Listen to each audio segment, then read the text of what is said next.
Halo semuanya, di video kali ini aku akan membahas perusahaan Jasu Indo dengan kode saham JTPE.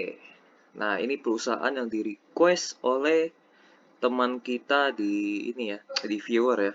Viewer lah, viewer dari YouTube channelku.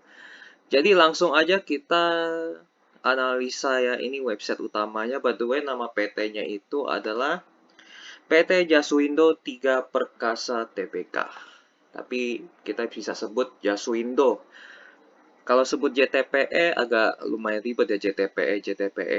Tapi kalau mau sebut JTPE juga boleh, saham JTPE. Tapi aku akan lebih panggilnya Jasuindo aja, nama brandnya ya. Nah, kita lihat di websitenya Jasuindo. Ini ada tulisan pertumbuhan tercepat identity dan payment company di Asia. Aku nggak tahu nih, mereka bergerak di bisnis apa. Jadi bener-bener video ini dibuat langsung menganalisa perusahaan dari nol. Jadi kalian juga bisa mengikuti caraku untuk menganalisa. Jadi buat pemula ya, tapi kalau buat yang sudah mahir nggak perlu lah ya lihat-lihat beginian. Tapi kalau mau lihat juga boleh. Tapi kalau ini video khusus untuk yang masih amatir atau baru belajar untuk analisa saham. Oke, langsung aja lihat websitenya, ini bisnis apa. Kemungkinan ini kayaknya sepertinya mereka menjual IT ya. IT di bidang identity dan payment. Tapi kita lihat lebih detail. Sini ada Visa, ada Mastercard. Ya, ini Jasuindo adalah perusahaan dengan pertumbuhan paling cepat di Asia yang menawarkan solusi identitas yang dibuat secara khusus untuk pemerintah. Wah, identity. Apakah KTP atau ID card? Kemungkinan ID card ya kali ya. Identitas, ya kita lihat apa maksudnya identitas. Di dalam suatu lingkungan yang saling terhubung, Yasindo menawarkan solusi yang komprehensif yang dirancang khusus untuk pemerintahan, percetakan negara, dan perusahaan swasta yang dengan menyediakan teknologi terbaru di dunia industri. Sepertinya ID card kali ya, benar? Kartu identitas, SIM, password, dan sebagainya merupakan suatu keharusan. Oh, identitas maksudnya bisa KTP, bisa SIM, password, dan lain-lain. Jasuindo menangani kerja keseluruhan rangkaian produk, password, dan ID. Jadi dengan teknologi ya, bisa password, bisa kartu identitas, bener. Ini dengan teknologi, sertifikat atau diploma. Ini ya, password, kartu identity, dan sertifikat. Nah, ininya ya. Jadi ini bisa lebih tepatnya kartu entitas ini bisa di scan atau bisa dibaca lah ya oleh teknologi. Oke, ini ada pembayaran. Tunggu. Mungkin ini lebih ke cetak kali ya? Atau bagaimana ya? Solusi yang kami tersedia kartu bank, pembayaran, dan lain-lain. Oke, pengamanan merek atau trace pencetakan komersial. Oh, oke. Mengapa memilih Jasuindo? Tidak seperti lainnya kami menempatkan pelanggan. Enggak, kita lebih ke coba kita ulang lagi ya baca yang sebelah sini. Sepertinya pencetakan khusus kartu identitas, kartu jadi dalam PVC, kontak tanpa penghubung, pemakaian 10 tahun, bingkai security yang tak terbatas seperti laminasi, desain UV, personalisasi laser. Oh, berarti mereka produksi untuk lebih tepatnya produksi kartu identitas ya. Dan mereka produksinya dengan mesin cetak. Bener gak? Sepertinya gitu. Kita lihat aja pembayaran. Ada cek, kartu bank. Ya, sepertinya mereka sebenarnya perusahaan percetakan, tapi khusus untuk kartu bank, pembayaran, dan lain-lain ya. Perlindungan merek, sertifikat kayaknya. Oh, materai pajak dan lebar. Oke, ini aku udah ngerti. Ini bukan teknologi. Ini perusahaan percetakan yang mencetak khusus untuk identitas, pembayaran, perlindungan merek, dan percetakan komersial. Ini perusahaan percetakan lebih tepatnya. Ini ada Game Plus, Promo Plus, dan lainnya. Jadi perusahaan percetakan yang mereka bergerak di bidang khusus untuk identitas, pembayaran, perlindungan merek. Jadi udah mulai ngerti ya, ini bukan perusahaan IT by the way. Jadi ini bener-bener aku murni analisa langsung on the spot tanpa analisa sebelumnya. The fastest growing identity and payment company in Asia. Jadi mereka perusahaan percetakan yang khusus untuk mencetak identitas, pembayaran, perlindungan merek, dan lain-lain. Oke, kita ngerti sekarang ya. Mungkin ada perkembangan selanjutnya di sambil kita analisa lah ya. Laporan finansial, tata kelola perusahaan, informasi lainnya kita ngecek. Oh, ini kantor-kantor ya. Pengumuman pers dan lain-lain. Stok, mereka ada stock split juga.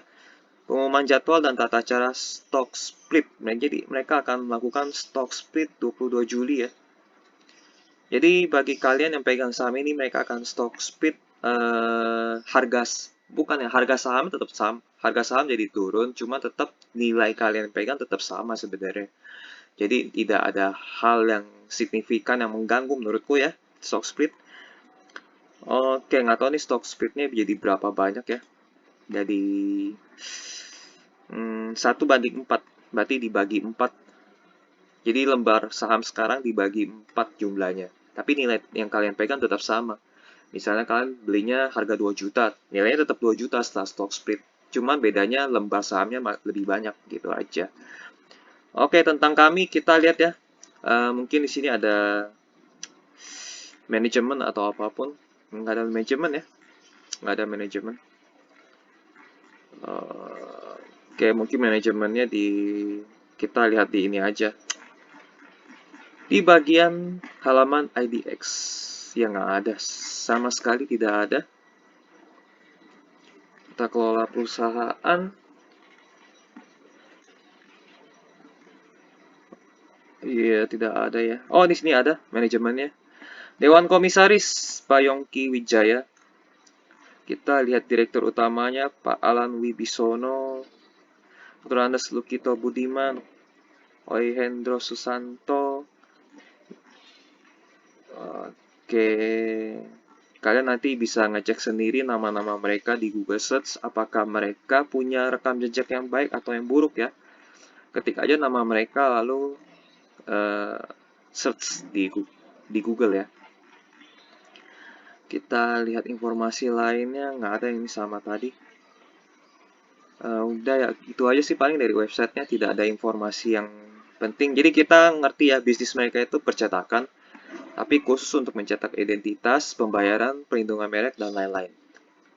Oke, kita langsung lihat profil di IDX-nya ya. Mereka nggak menjelaskan didirikan kapan ya. Ya, dalam penyediaan solusi percetakan, kan? Percetakan khusus untuk security baik dokumen, label, hologram, teknologi kartu yaitu kartu pembayaran. Mereka itu perusahaan percetakan. Jadi mereka berdiri di tahun 1991 hingga sekarang yaitu 2023 ya. 2022, sorry. Jadi berdirinya 1991 berarti mereka udah lewatin masa seperti masa krisis 98. Dan mereka pun udah lewatin masa pandemi. Jadi harusnya mereka perusahaan yang kuat. Mereka IPO di tahun 2002. Nah, ini jajaran direksi dan komisaris. Kalian bisa ketik nama mereka di Google Search sambil tambahin key-nya itu skandal atau kasus. Kalau kalian mau cari lebih detail ya. Oke, kita lihat pengendali sahamnya adalah sini ada Jaswindo Multi Investama 45%. Sisanya itu dipegang oleh komisaris dan ini ya, komisaris dan direksi. Yongki Wijaya pegang. Yongki Wijaya itu siapa? Yongki Wijaya di komisaris utama. Lalu sisanya Melinda Purwanto itu tidak ada ya di sini ya. Melinda Purwanto tidak ada di sini, nggak tahu itu mungkin orang lain ya. Itu itu besar juga, pegang 2%. OI. Oh, ini ada, kayaknya mereka ini satu keluarga ya, ini ada keluarga marga OI. Jadi pengendalinya itu adalah keluarga OI. Ini ada 3 orang ya, pemegang saham OI. Kemungkinan besar ini dikendalikan oleh OI, oleh keluarga OI.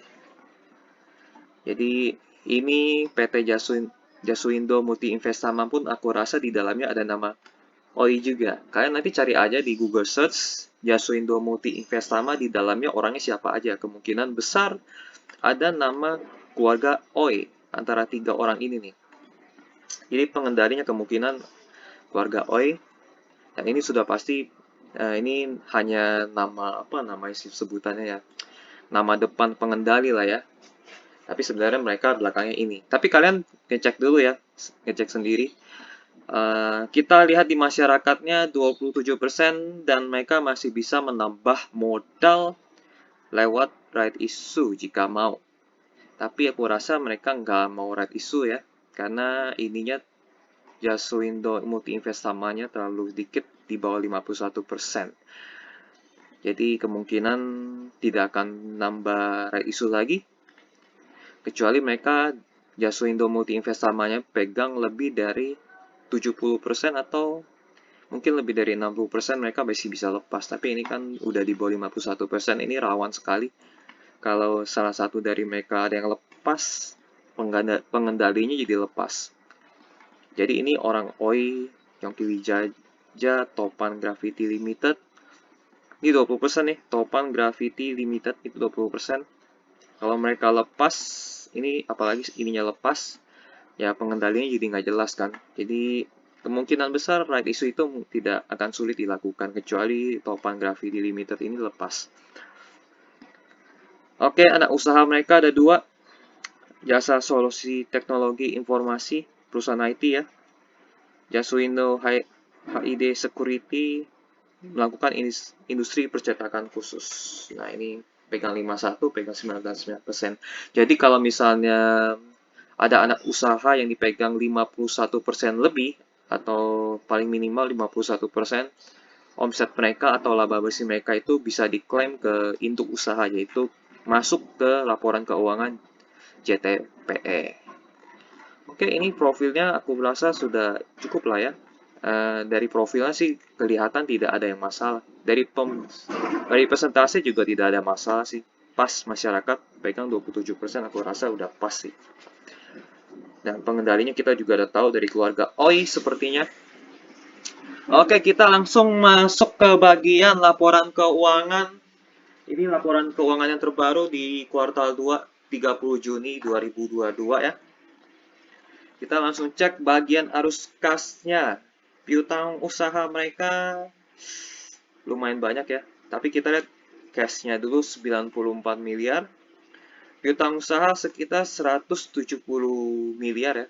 180 mungkin. Persediaan itu 473 miliar. Jadi total aset lancar mereka itu 818 miliar. Kita akan bandingkan dengan jumlah utang jangka pendek mereka. Nah, jumlah utang jangka pendek mereka kecil ya, 468 miliar. Pinjaman bank itu 155 miliar. Sementara cashnya 94 miliar, piutang usaha 156, lancar lah ya. Jadi ada piutang, jadi kalau mereka mau bayar, mereka tinggal tarik yang ngutang aja. Ini ngutangnya ini ke orang lain itu, orang lain ngutang ke mereka itu 156, tinggal mereka tarik, bayar pinjaman bank 155. Jadi harusnya mudah, utang usaha juga harusnya mudah. Utang usaha pakai siapa ya? Mungkin kita pakai utang usaha itu pakai persediaan ya.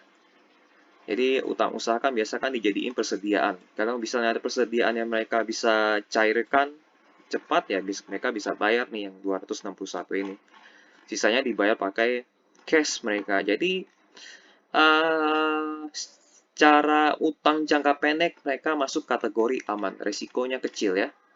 Persediaan untuk menutupi utang usaha yang ini, lalu piutang mereka pakai untuk bayar pinjaman bank.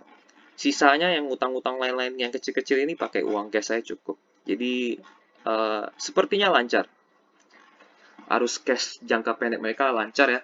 Kemungkinan kayak gini arus kas mereka positif. Nanti kita lihat ya, arus kas mereka kemungkinan besar sangat positif. Jadi resiko utang jangka pendek mereka kecil atau aman.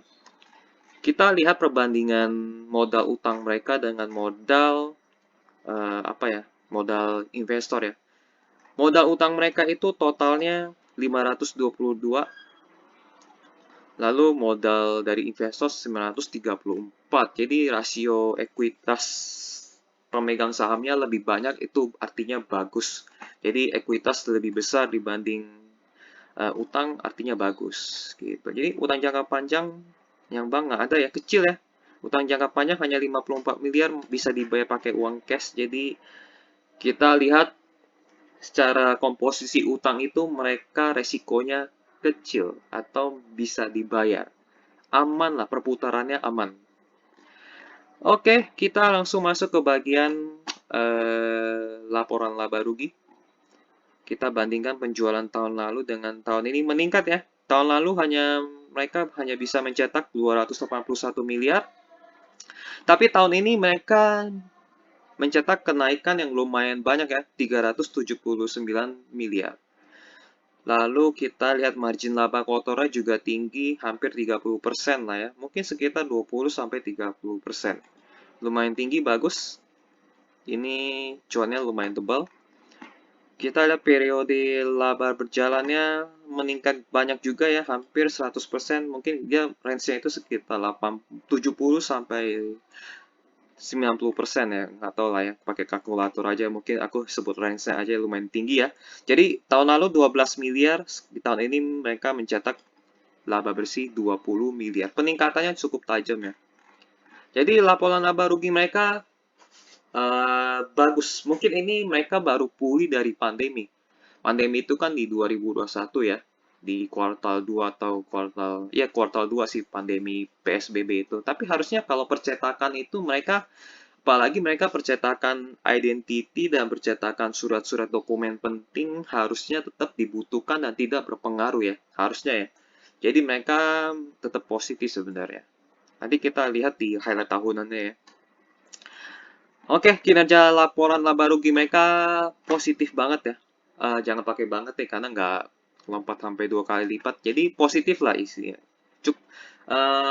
Laporan keuangannya positif. Gitu, baik, bagus gitu. Oke, kita lihat arus kas. Wow, arus kasnya ternyata minus ya, saudara-saudara.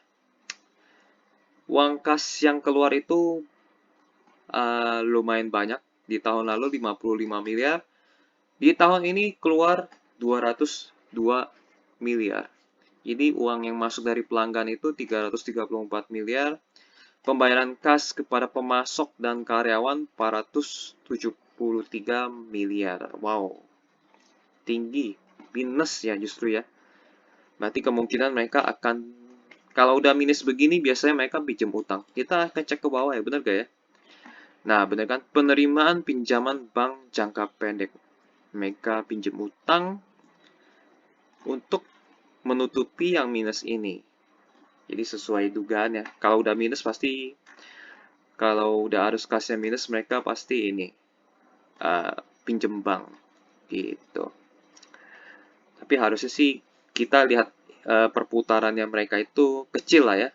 Maksudnya bukan kecil, aman gitu. Ini kan ini yang ada tercatat di utang jangka pendek mereka sebenarnya. Oke, arus kasnya mereka minus, pengeluarannya lebih banyak, mungkin jatuh temponya sekaligus banyak pada saat kuartal 1 kali begitu ya. Kan jatuh tempo itu kan bisa ada yang sekaligus di 1 bulan tertentu atau 1 kuartal tertentu.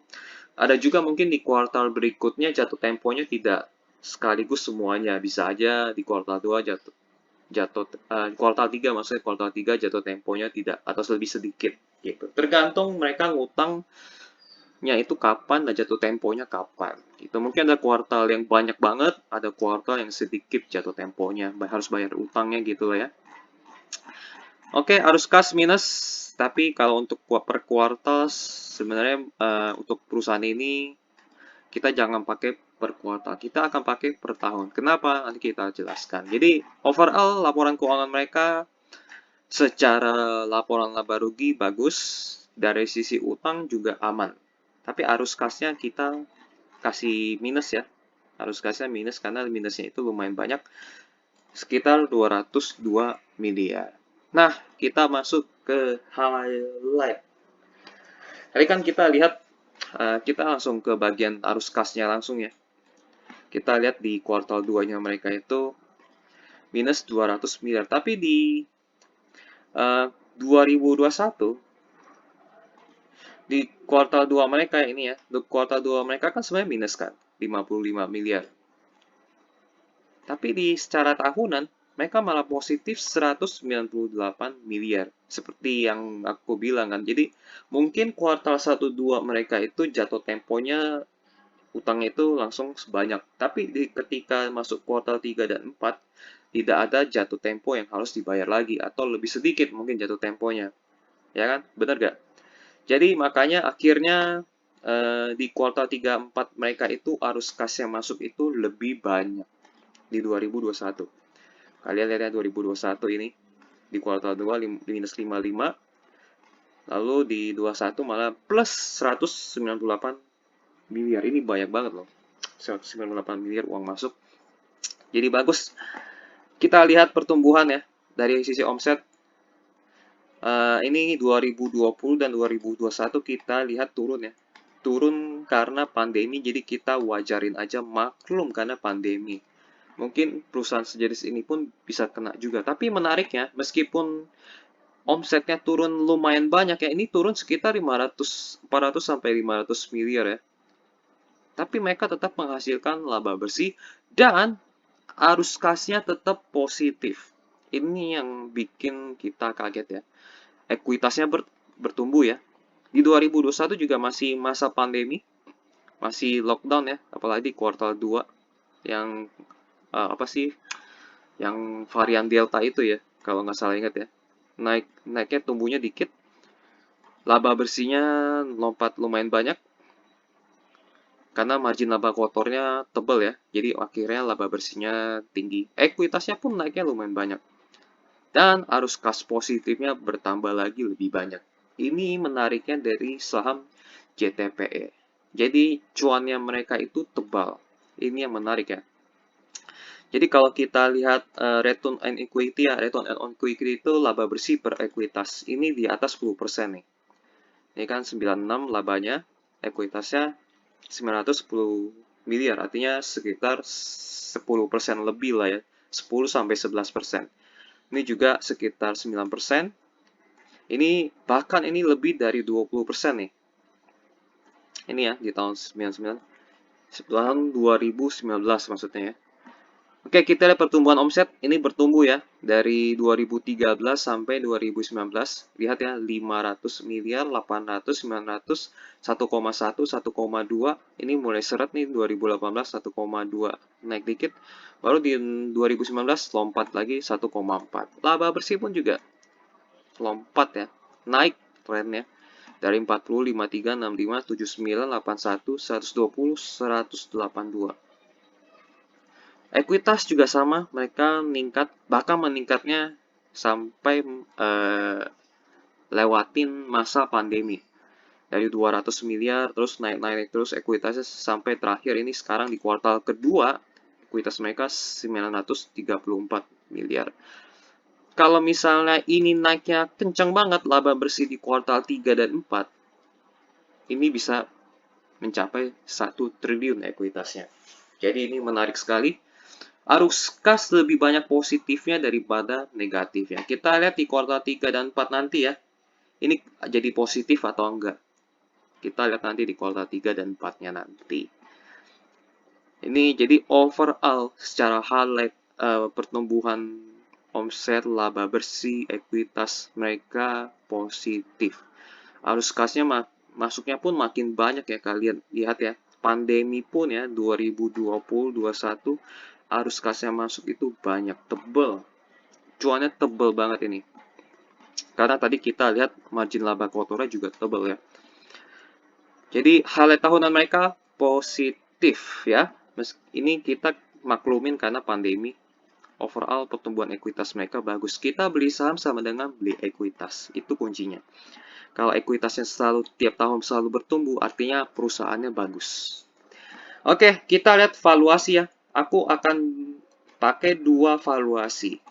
Jadi valuasi versi kuartal 2 2022 dan ini valuasi versi 2 kuartal aja ya.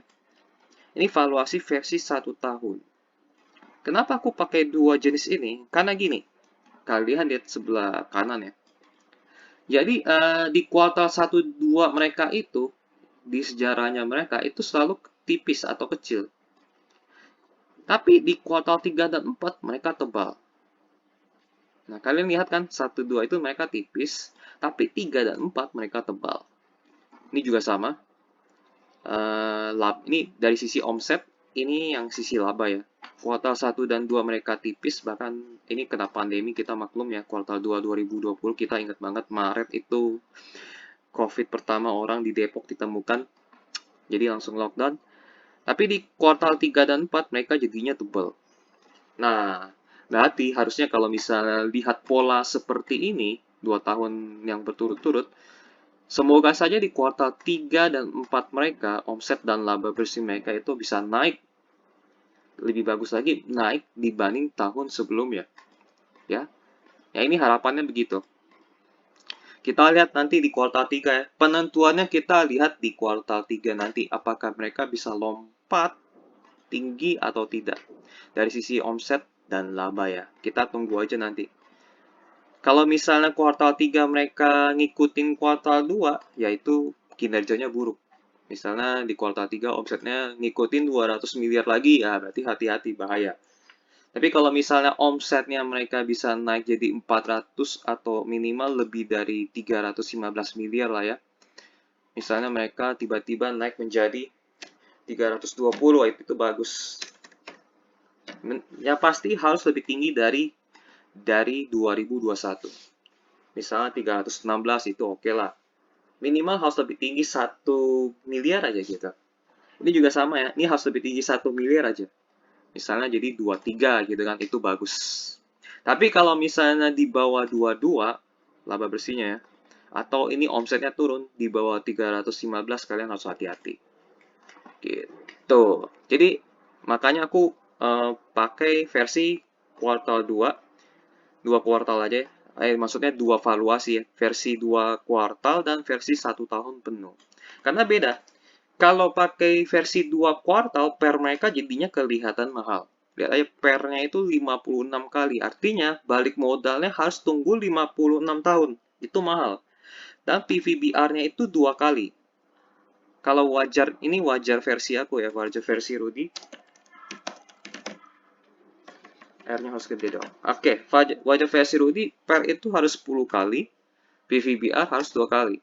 Tapi ini udah melebihi ya. Kalau PVBR lah nggak melonjak tinggi lah ya. Mirip-mirip mendekati wajar. Tapi secara per itu mereka mahal. Tapi kalau di setahun kan, per mereka menjadi 4,79 kali.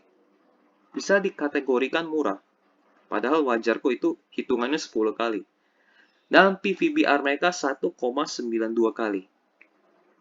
Dan wajarku itu 2 kali. Gitu. Jadi, kenapa ada 2 versi? Karena kuartal 1-2 mereka itu tipis, kuartal 3-4 dan mereka itu tebal. 3 dan 4 mereka itu tebal. Jadi aku pakai valuasi di tahun 2021. Jadi dari kalau misalnya harga mereka 256 ya di 2021 ya, misalnya. Ini aku valuasinya pakai harga 256 ya. Kalau misalnya harganya beda, berubah lagi nanti valuasinya. Semakin rendah harga sahamnya, artinya nanti PR-nya juga semakin turun, PVBR-nya semakin turun. Tapi kalau harga sahamnya semakin naik, nanti PR-nya naik, PVBR-nya juga naik. Ini juga sama berlaku. Harganya semakin tinggi, PR-nya makin mahal, PVBR-nya makin naik. Gitu. Jadi aku pakai harga 256. Jadi dapatnya PR 4,79 kali, PVBR 1,92 kali. Gitu. Ini pakai valuasi 1 tahun di 2021 ya. Nah, kan kita nggak tahu kuartal 3 dan 4 mereka di tahun 2000, di tahun ini ya lebih tepatnya. Kita nggak tahu nih mereka hasilnya laba bersihnya berapa. Jadi aku pakai valuasi di tahun 2021 ya. Kalau secara valuasi 2021 dengan harga 256, mereka dikategorikan eh, murah menuju mahal. Murah menuju wajar lah, bukan mahal. Murah menuju wajar, bukan mahal. Jadi kalian masuk di harga sekarang sebenarnya masih bisa berharap, bisa masih mengharapkan kenaikan harga saham karena harganya ini harga wajar, bukan harga mahal lah gitu ya. Apalagi ini masih di bawah 2 kali dan pernya itu masih di bawah 10 kali sebenarnya. Kalau pakai eh, harga atau pakai aset tahun 2021 gitu. Apalagi aset di tahun ini meningkat ya. Harusnya ini lebih turun lagi nih. Harusnya lebih turun lagi karena ini meningkat.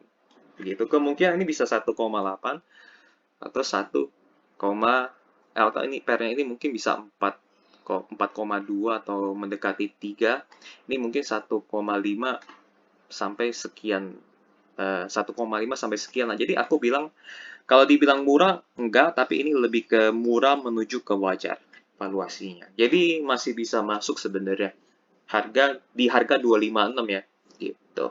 Kalau misal lebih tinggi dari 256 menuju wajar. Jadi secara valuasi mereka uh, valuasi secara 1 tahun di 2021 ya. Tapi kalau kita pakai 1 tahun 2022, kalau misalnya ininya tebal, ini jadi murah gitu. Ini bisa jadi mungkin mendekati 3, ini bisa menjadi mungkin mendekati 1,5. Jadi masuk kategori murah. Tapi kalau aku pakai hitungan aset 2021, murah menuju wajar. Kemungkinan besar ya kalau misalnya tergantung kuartal 3-nya nanti nih. Kalau misalnya ini naik, wah ini jadi murah gitu. Jadi kalian tungguin aja mereka publish di akhir Oktober atau November mereka publish laporan keuangan kuartal 3 mereka. Kalau nggak salah mereka publishnya itu di bulan Oktober akhir. Berarti kalian bisa lihat di tanggal 1 November. Nah, jadi tunggu aja kuartal 3-nya ya. Bisa lompat dari 2021 apa enggak secara kuartalnya ya. Kita lihat tunggu aja.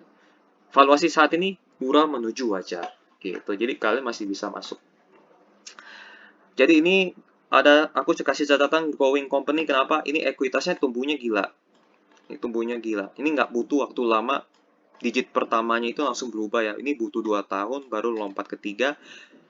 Terus lompat lagi di ke-5, butuh 2 tahun lompat lagi ke 6. Butuh 2 tahun lompat lagi ke 9. Jadi aku sebut growing company. Jadi pertumbuhan ekuitas yang sangat signifikan tinggi ini bisa aku sebut growing company. Growing company mereka pertumbuhan ekuitasnya cepat. Kalau misalnya kuartal 3 dan 4 mereka kenceng, ini di 2023 bisa 1T. Atau mungkin di 2022 mereka itu mendekati 1T. Jadi makanya aku bilang growing company. Gitu. Jadi pertumbuhan ke depannya masih bisa lebih besar lagi. Oke, lanjut ke public expose-nya mereka. Paparan publik ini baru ya 2022 ya. Ini aku nggak tahu ini bulan apa, tapi ini baru 2022. Oh, nih ada 2 Juni ini baru ya bulan lalu ya. Sekitar 1,5 bulan yang lalu lah ya. Atau mungkin sebulan lalu lah kita bulatin. Oke, kita lihat presentasi mereka. Apa yang ingin mereka presentasikan. Menjadi perusahaan terbaik di bidang teknologi dokumen, kartu, dan digital security di Indonesia. Mungkin nanti cetak-cetakan ini mereka akan geser ke IT ya, gitu. Security product, dokumen yang memerlukan izin khusus untuk produksinya. Jadi kalau butuh ada izin khusus, bikinnya di mereka. Ada kartu kredit, buku cek, sertifikat saham, dan lain-lain. Tanpa security, seperti formulir, billing, statement, redemption, kupon, dan lain-lain. Produk usaha ada pembayaran, cek, kartu bank, pembayaran lainnya, perlindungan merek, materai pajak, dan label. Percetakan komersil, ada game plus, produk lainnya, PIN, merek percetakan, ini umum lah ya, polis asuransi, dan lain-lain. Identitas, paspor, kartu identitas, dan lain-lain ya. Jadi Indonesia ini kan masih, apalagi polis asuransi, masih sedikit yang pakai. Kalau misalnya banyak orang, makin banyak eh, konsumen asuransi, harusnya cetak polis makin banyak juga kan. Jadi si Jasu Indo ini juga diuntungkan. Apalagi eh, paspor atau sering ganti KTP kan gitu kan. Atau IKTP ganti lagi, sertifikat ganti lagi, ya ini mereka tambah lagi gitu. Itu prospek mereka ya harusnya ya. Harusnya sih kalau untuk pasar Indonesia, oh ini pemasaran mereka di seluruh dunia loh, bukan Indonesia loh. Ini baru lihat ya. Ini aku kaget loh. Ini kagetnya benar-benar kaget ya, karena aku baru lihat presentasinya mereka. Dan sekali lagi ini aku analisanya on the spot. Jadi aku belum pernah lihat sebelumnya ya. Pelanggan mereka Indonesia, Filipina, Hong Kong, Singapura, USA, United Kingdom, dan lain-lain. Pabriknya di Sidoarjo, Sidoarjo deket mana ya? Deket Jawa Timur lah ya. Jakarta kantor kantor ininya, kantor marketingnya mungkin lah ya. Wow, ini aku di luar dugaanku. Jadi kalau pasar mereka sebesar ini, berarti prospek pertumbuhan mereka masih sangat-sangat besar. Apalagi banyak negara yang negara-negara kecil atau negara semacam Asia seperti Filipina. Kita lihat lagi India masih bisa berkembang lebih banyak kan, Ghana, Uzbekistan, Kazakhstan, Kongo, Mongolia, Zimbabwe. Itu kan sebenarnya negara-negara yang belum rapi secara identitas atau IT lah ya. Jadi kalau misalnya negara-negara kecil tersebut mau dirapiin secara legal kan bisa cetak di ini Jasuindo. Wah ini gila sih. Oke, ini Dewan Komisaris dan Direksi kalian bisa lihat sendiri, dan seperti yang aku bilang sebelumnya, kalian bisa ketik nama mereka di Google Search, cek skandal atau kasus atau nama baik mereka di Google Search. Kuartal kinerja keuangan ya, kinerja keuangan kita lewatin aja. Tadi kita udah bahas, ya ini ROE-nya 1,4%. Oh ini secara kuartal 1, kuartal 1. Tapi kalau misalnya disetahunkan itu bisa 10% lebih. Jadi kita nggak pakai kuartal ya, kita pakainya 1 tahun. Environment, social, and governance kita lewatin aja. Ini basa-basi lah ya. Strategi dan target tahun 2022.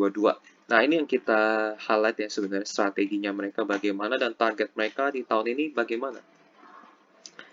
Berusaha mengembalikan segmen pasar yang sempat terdampak oleh pandemi sehingga bisa dilayani kembali. Good. Ini sebelum kena pandemi. Kalau misalnya ini balik menjadi 1,5, ini menjadi wow, ini jadi murah. Ini fix ya, ini jadi murah banget. Kalau ini comeback 1,4T atau bahkan bisa 1,5T, ini harga sekarang di harga 256 ini jadi murah.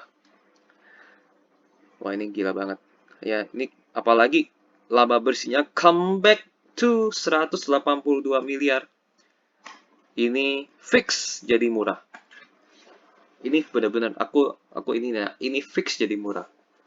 Ini bisa jadi mungkin di bawah 1 kali, kemungkinan ya, ini bisa jadi di bawah 1 kali, atau mendekati 1 kali, dan ini bisa menjadi 2 kali. Kalau mereka berhasil mengembalikan pasar ya yang terdampak pandemi. Kalian catat ya, ini kalau bisa balik 1,4T atau bisa lebih dari, atau bahkan bisa mencetak lebih tinggi 1,5T, atau ini bisa kembali menjadi 182 miliar di 2003 atau naik menjadi 200 miliar, ini jadi murah fix di harga segini. Oke, langsung lanjut. Mengembangkan produk security printing yang digabungkan dengan IT solution. Dan ini bagus, jadi bisa nanti ID card-nya bisa di tap untuk memenuhi kebutuhan industri manufaktur, transportasi, kesehatan, dan lain-lain. Mengembangkan inovasi produk sesuai kebutuhan seperti para customer seperti RFID ya, jadi ID card yang bisa di-scan, dan brand protection yang dapat digunakan di berbagai industri. Mengembangkan digital signature untuk memberikan tanda tangan yang legal bagi dokumen digital dalam rangka memberikan keamanan berdokumen sah yang legitimate. Oke, ini produk baru mereka ya. Ini produk baru, ini produk baru. Ini juga produk baru. Jadi 3 produk baru. Semoga ini bisa menambah omset dan laba bersih mereka. Semoga ya, ini bisa menambah omset dan laba bersih 3 produk baru ini. Dan semoga ini bisa balik. Jadi teman-teman yang pegang Jasuindo, berharap ya ini bisa terbang. Kalau ini bisa balik, dan ini bisa memberikan omset secara signifikan 3 produk baru ini ya, bersiap-siap ya. Makanya aku bilang growing company, pertumbuhan mereka masih sangat besar ke depannya nanti. Apalagi pasar mereka, mana pasar mereka? Ini pasar mereka. Ini belum semua negara loh. Ini belum semua negara. Mereka masih bisa masuk ke negara-negara lainnya.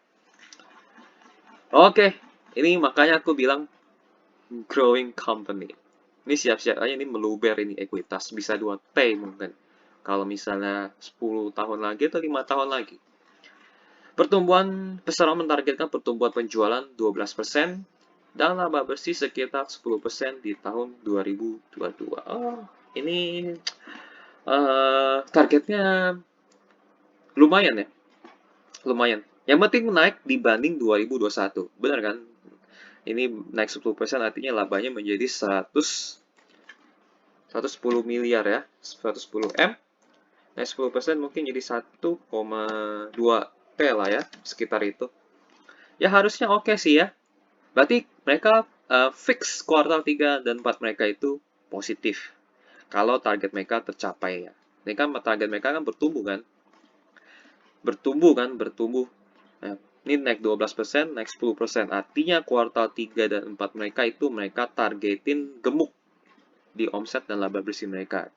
Jadi, kalau mereka udah target begitu, berarti target mereka di kuartal 3 dan 4 ini pasti gemuk dan pasti lebih tinggi daripada tahun sebelumnya di kuartal 3 dan 4. Jadi kalian tunggu aja ya.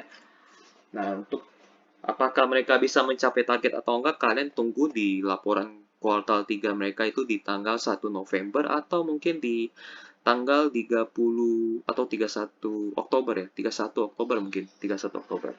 Jadi tunggu aja ya. Ini kalau udah naik target dan tumbuh, nanti pasti gemuk.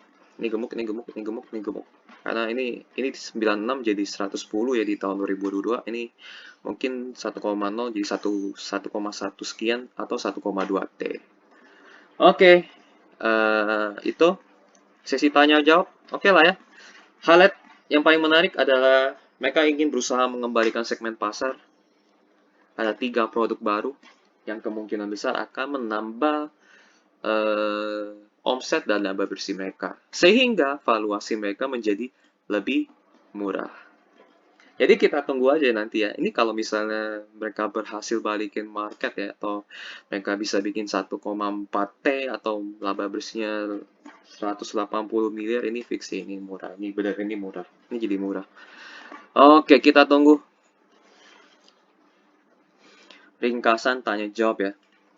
Ini tanya jawabnya kita baca aja langsung ya. Berapa alokasi Capex sudah digunakan untuk apa saja dan berasal dari mana? Capex dianggarkan 27 miliar dan dipakai untuk perluasan usaha, dan perluasan pabrik serta penambahan kapasitas mesin melalui investasi mesin. Sumber pendanaan berasal dari laba ditahan atau laba tahun berjalan. Wow, ini nggak usah pakai utang, ini dari laba. Uang cash masuk aja 198 miliar loh kan. Atau laba ini aja 96 miliar. Ya pastilah uangnya gemuk. Pasti pakai dari laba maksudnya ya. 27 miliar kecil lah kalau misalnya laba mereka 96 miliar, apalagi uang masuknya itu 198 miliar. Kecil itu sebenarnya. Oke, lanjut. Ini bagus mereka ekspansi ya, artinya ekspansi produksi. Berarti nanti ke depannya mereka bisa menambah omset dan laba bersih. Semoga ini penambahan kapasitas mesin ini berdasarkan penambahan permintaan. Bukan mereka sediain supply dulu. Gitu. Oke, untuk wilayah operasi dan pemasaran di luar Indonesia, tantangan apa yang dihadapi? Apakah ada strategi khusus? Kita lihat ya. Pasar di luar negeri masih luas, ya bener banget, masih banyak negara yang mereka belum jamah. Terutama untuk industri produk security, perlu quality control yang tinggi sesuai dengan standar internasional atas produk yang dihasilkan. Kedepannya perusahaan optimis bahwa pasar luar negeri akan terus meningkat. Ini Direktur Salesnya Oi Hendro Susanto. Ini bagus ya, ini keluarga Oi nih kemungkinan. Vina Elvira, kontan. Pertanyaannya kayaknya bagus nih kalau dari kontan ya. Ini dari bisnis Indonesia, bagus juga. CTPM membidik penjualan dan laba bersih, masing-masing 12 dan 10. Bagaimana realisasi hingga semester 1 2022? Apakah masih sesuai? Kita lihat jawabannya. Realisasi, kita lihat, ini udah kuartal 2 ya. Meningkat ya. Meningkat dibanding tahun lalu. Tapi secara laba bersih mereka turun. Ya gimana ya? Secara omset sebenarnya kan mereka meningkat, tapi secara laba bersih kayaknya mereka turun. Oke lah ya. Oke lah ya, kita lihat laba bersih kuartal 3 mereka ini. Bisa di atas 23 atau enggak. Yang penting ini mereka meningkat lah ya. Mungkin ada biaya yang naik akhirnya laba bersih mereka turun. Mungkin lah ya, mungkin. Gitu. Oke lah ya. Oke. Kita lanjut ke bagian realisasinya ya. Jawabannya mereka. Realisasi penjualan dan laba dilihat dari perolehan triwulan 1 sesuai target yang diterapkan dengan adanya grow penjualan dan laba. Oke, jawabannya singkat, tapi harusnya kita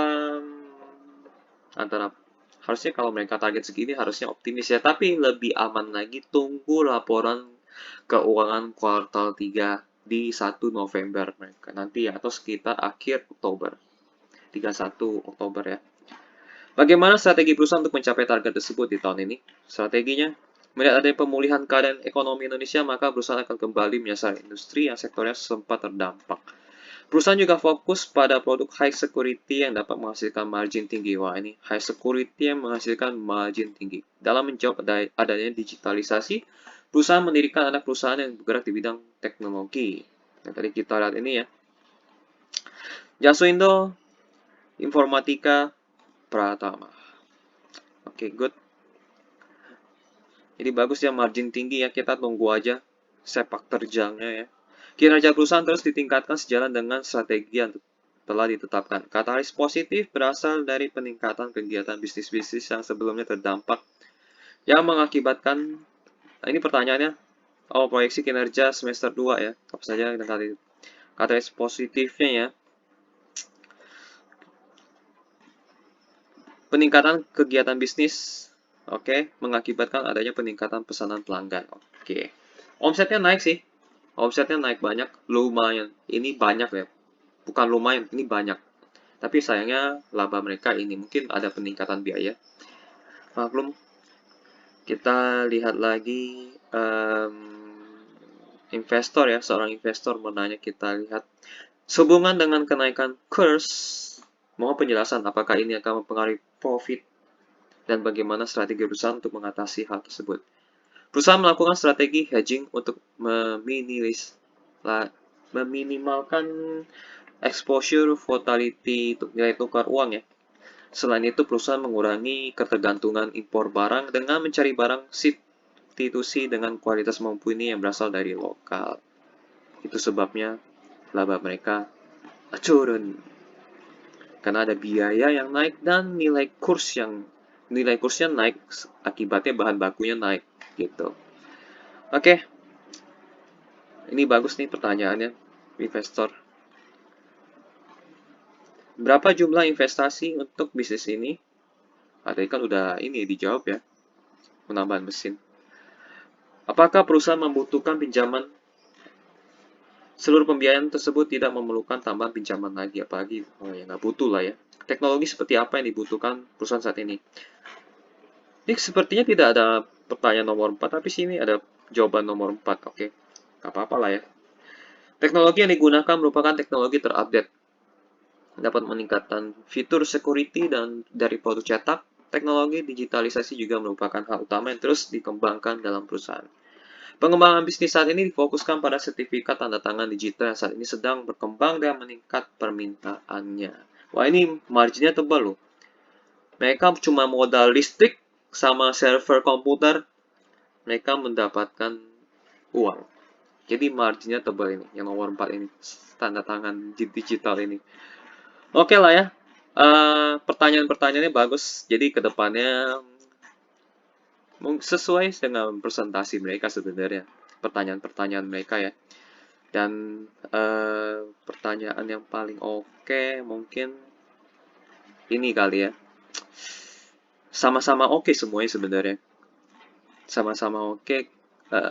Dan dari kesimpulannya mereka optimis di tahun ini bertumbuh gitu. Tapi baik lagi nanti kita tunggu kuartal 3-nya dipublish ya. Itu aja sih. Itu aja sih paling pertanyaan tanya jawabnya kita banyak tahu lah ya, dan mereka capex-nya itu atau belanja modalnya dipakai buat belanja mesin dan tambah kapasitas produksi. Itu mungkin informasi yang kita apa namanya yang lumayan penting dari pertanyaan-pertanyaan ini ya. Sisanya sama seperti presentasi. Oke.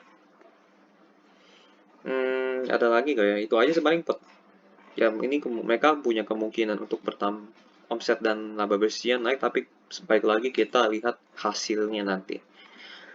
Kalau kuartal 3-nya naik dari omset dan laba, oke, kalian sikat aja deh, nggak usah mikir lagi. Kuartal 4 kemungkinan bisa naik gak? Kemungkinan bisa, karena ngikutin ini.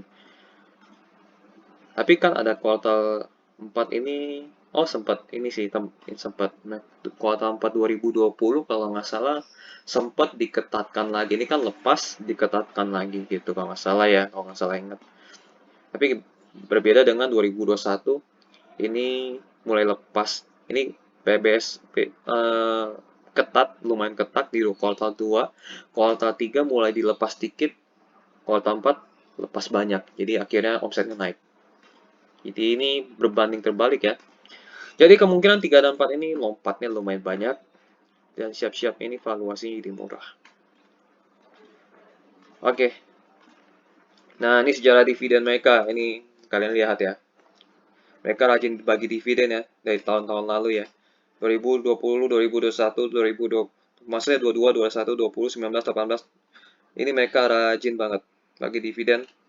Dan yang bikin kaget ya, kalian lihat ya, 14% gitu ya. Per tahun kalian dapat 14%, 27%, 26%, 38%, 58%. Kalian beli saham misalnya harganya cepet. Terus kalian dapat dividen 50. Bayangin, bro and sis. Bro and sis. 58%, bro and sis. Rata-rata dividen mereka itu gila. Puluhan persen ya. Ini kenapa bisa puluhan persen? Nah, kita lihat lagi. Ternyata ini kelihatannya di 2018, ini 5 tahun ya. Kinerja harga saham mereka 5 tahun, lompatnya lumayan banyak.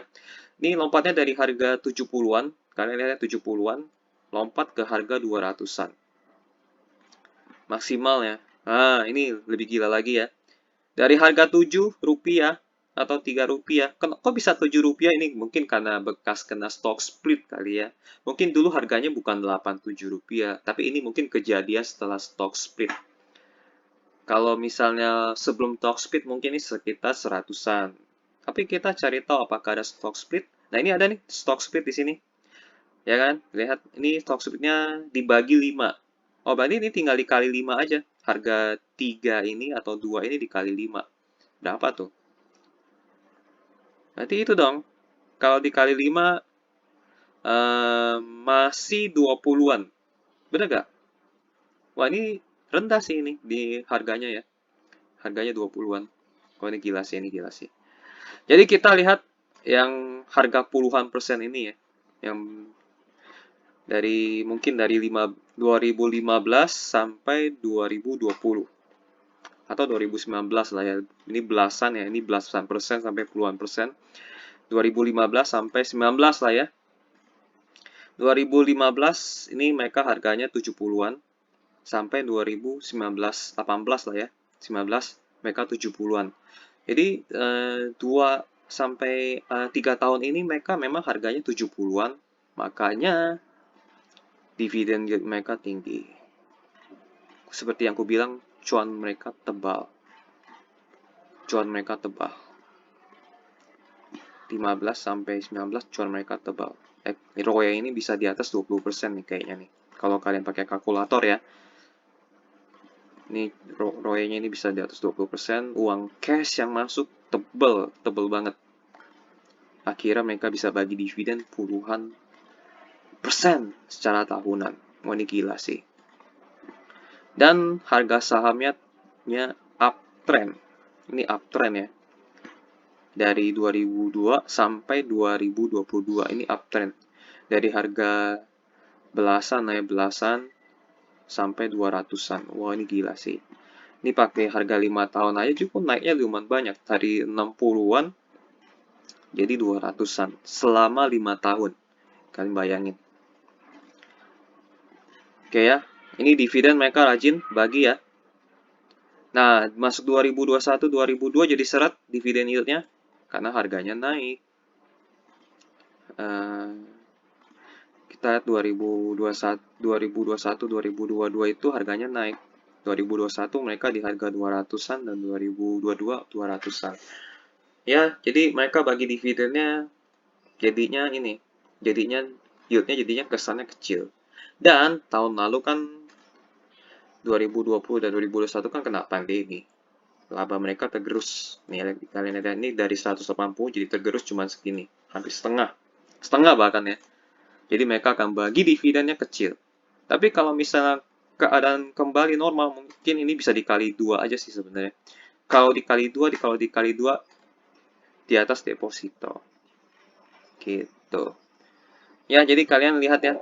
Jadi kalau misalnya target mereka berhasil ya, target pertumbuhan mereka berhasil, ini berhasil, atau ini mungkin 2023 ya, 2023. Ini kita turun ke bawah dulu ya, biar nggak mengganggu.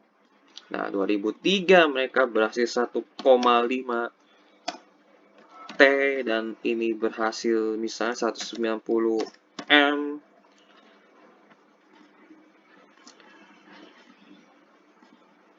Tebak bisa bagi berapa besar dividennya? Apakah 10%? Bisa jadi. Jadi kita tunggu aja ya. Oke, dan valuasinya ini bisa jadi murah. Kalau tetap di harga 256. Tapi kalau udah naik ya nggak bisa gitu kan. Nggak bisa murah lagi. Kalau naik gitu. Oke, dividen oke banget ya. Ininya mereka karena valuasi mereka itu kalau misalnya mereka berhasil cetak segini ya mereka jadi murah. Dividen jadi kencang lagi naiknya. So, ini bagus banget. Berita dari mereka ya. Melesat, laba bersihnya melesat 67%. Ini sesuai presentasi mereka, tumbuh 12%, pacu ekspansi pasar, oke ini 2 bulan yang lalu. Paling itu aja sih, ini mirip presentasi mereka ya. Jadi itu aja sih. Wah, ini sampai 58 menit. Oke lah, cukup panjang lah ya. Kesimpulan aja, ini layak diinvestasikan jangka pendek dan jangka panjang. Ini nggak usah mikir lagi. Ini benar-benar prospeknya tinggi ya. Dari dividen yang tebal, dan pertumbuhan ya, masih bertumbuh mereka, masih bisa ekspansi ke negara-negara lainnya. Dan ada 3 produk baru ya. Mana presentasi mereka 3 produk baru dan mereka mau kembaliin pasar yang sempat terkena pandemi. Jadi mungkin 2002 berapa ya? Tunggu bentar, aku mau tengahin dulu biar estetik lagi kan. 2000 mungkin 2027 5 tahun mendatang ini bisa jadi 2T. Oh, ini kalau misal berhasil 2T ini tiba-tiba 300 M. Wah, ini jadi super murah kalau misalnya di harga 256 ya. Masih tetap kalau misalnya harganya tetap di 256 dan ini bagi dividennya mungkin lebih gila lagi. Jadi kita tunggu aja bagaimana perkembangannya dan kesimpulannya layak diinvestasikan jangka pendek. Jangka pendek ya, jangka pendek oke. Oke. Jangka panjang oke. Tapi aku saranin kalau kalian udah pegang saham ini jangka panjang aja sih. Jangka pendek mereka ada resiko turun ya. Kita lihat grafiknya. Mereka ada resiko turun jangka pendek. Karena kan mereka dari 70-an naik ke 200-an dan mereka mungkin bisa turun kalau misalnya kuartal 3 mereka jelek. Tapi kalau misal kuartal 3 mereka positif, harusnya sih positif ya, harusnya positif karena mereka udah pasang target 12% naiknya.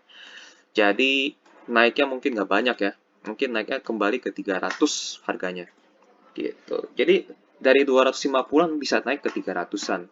Kalau kuartal 3 mereka positif.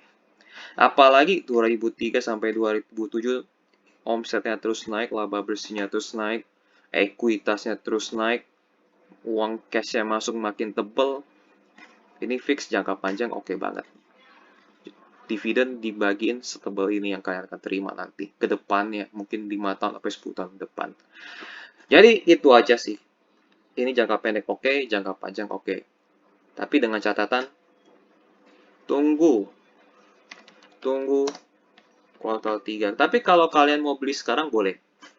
Tapi resiko ditanggung sendiri karena tunggu kuartal 3 dipublish ya. Kalau aku sih pilih tunggu kuartal 3 dipublish aja, baru masuk. Gitu. Tapi kalau misalnya udah beli ya mau tambah atau kurangin karena penentuannya di kuartal 3 nanti. Gitu. Oke, kalau misalnya ada informasi yang kurang, kalau ada mau tambahin informasi, silakan tulis di kolom komentar. Kalau misalnya mau eh, request saham lain juga boleh tulis di kolom komentar. Jadi saham JTPE ini oke. Sampai jumpa di video berikutnya. Bye-bye.